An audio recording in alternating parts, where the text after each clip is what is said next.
Welcome to Feed Dump, where it's February, and that means it's communicable disease time! That's right, it's the grossest time of the year. Today, I am whatever virus Beige tried to give me. Joining me this week is measles. I'm back. And the albatross flu. I'm like bird flu, but way bigger. A Chicago Catholic priest has pled guilty to charges that he tried to help an incarcerated hitman smuggle a legendary Stradivarius violin out of the hitman's house, where he had hidden it in a wall. I feel like this is a movie that has already been made. Yeah, if I remember, Bruce Willis was the hitman, and Matthew Perry was the dentist. Oh, it's a priest. Was there actually a movie with Bruce Willis as a hitman and Matthew Perry as a dentist? That was the whole 9 yards. Oh, that's what that movie was about. I thought it was a football thing. Yeah, that was filmed in Montreal.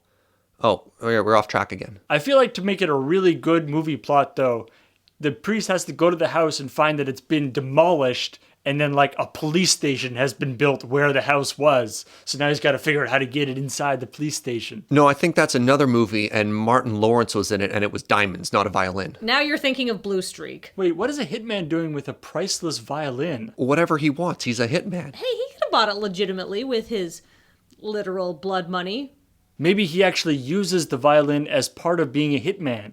Like a smashed Stradivarius violin is his calling card. I'll do the hit, but it's going to cost you $5 million. $5 million? Yep.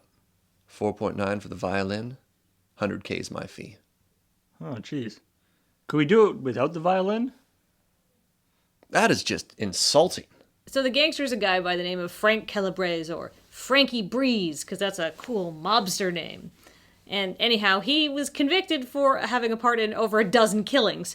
And so he's in federal prison, and the authorities are selling his property to try and make some sort of recompense to his victims.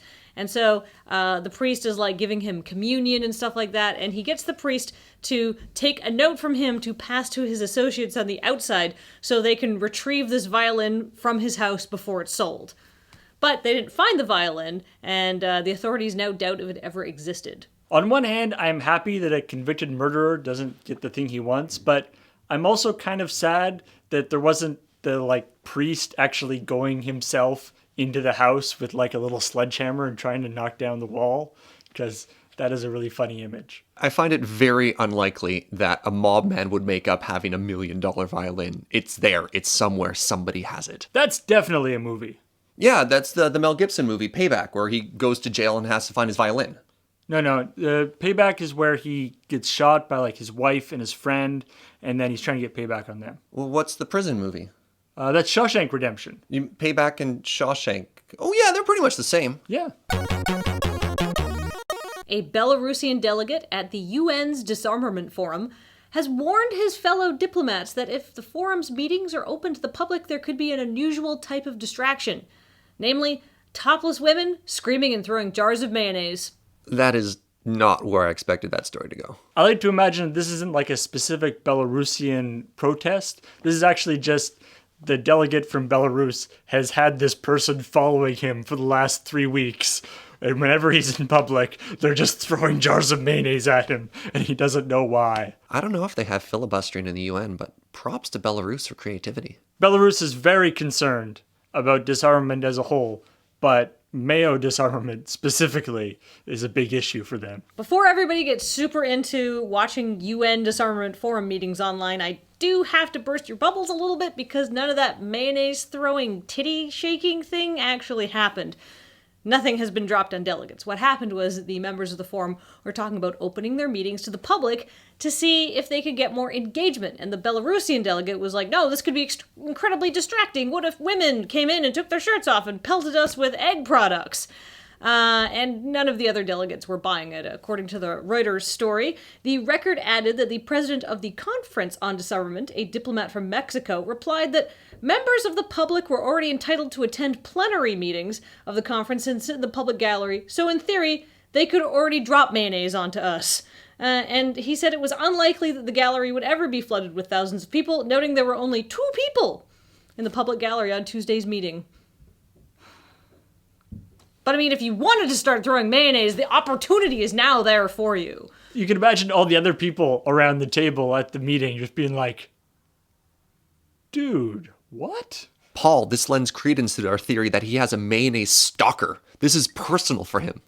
Or her. No, the article only says diplomat, but I'm assuming it's a man because I don't think a woman would say something that dumb. Also, if I was going to make up a mysterious naked mayonnaise assailant, I would have it be a man and he'd be naked from the waist down. He'd be using, to fling. Okay, with that warning, I think we can all agree we're going to have open meetings from now on. I don't really want mayonnaise thrown at me. Well, maybe they'll throw it at each other. Oh, in that case, I'm in. All right. Well, the vote is unanimous, except for those Belarus guys, but they're spoil sports anyway.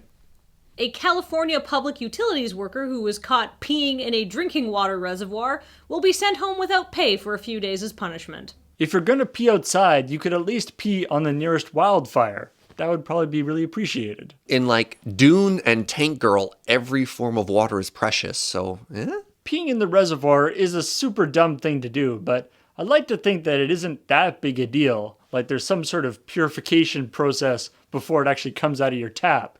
Because there's got to be all sorts of stuff in that reservoir.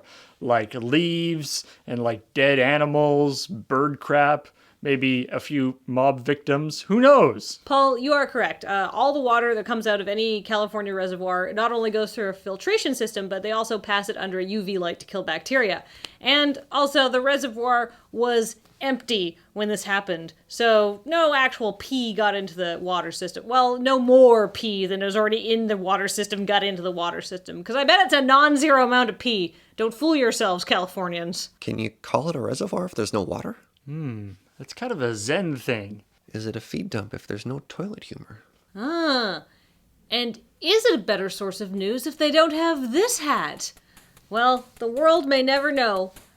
But they will know what I look like in a buffalo hat, so there's something.